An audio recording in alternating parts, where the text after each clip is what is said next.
عايزين ناخد النادي الاهلي قدوه. لا، النادي الاهلي بصراحه قدوه. النادي الاهلي الاستاذ محمود طاهر ربنا ما وفقوش في ظهر كابتن الخطيب.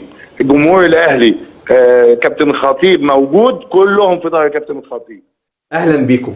لما تسمع التصريح ده من الفهامه والعلامه احمد مرتضى منصور تحس ان انت عايز تقبح او تقول كلام، بس ابنك اللي قاعد جنبك يمنعك تقول اللفظ اللي عايز تقوله. يعني عايزين ياخدوا الاهلي قدوه. هو في اوقات نفضل نشتم في الاهلي ونهين في الاهلي وان الاهلي ده لا عنده مبادئ ولا عنده قيم، واوقات تانية لازم ناخد الاهلي قدوه. ليه؟ عشان هيخدم على مصالحنا، علشان هيوصل الرساله اللي احنا عايزين نستفيد من وراها. طب يا ابو حميد مش ننسق مع الوالد؟ يعني الوالد يفضل يهين ويشتم؟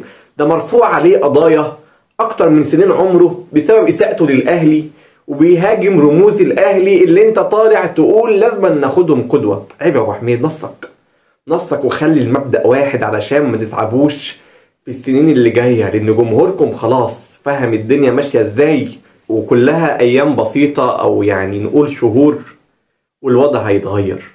قال ايه؟ عايزين ناخدوا الاهلي قدوه. ما كان من الاول ما كنتوش وصلتوا اللي انتوا فيه دلوقتي. اشوفكم على خير.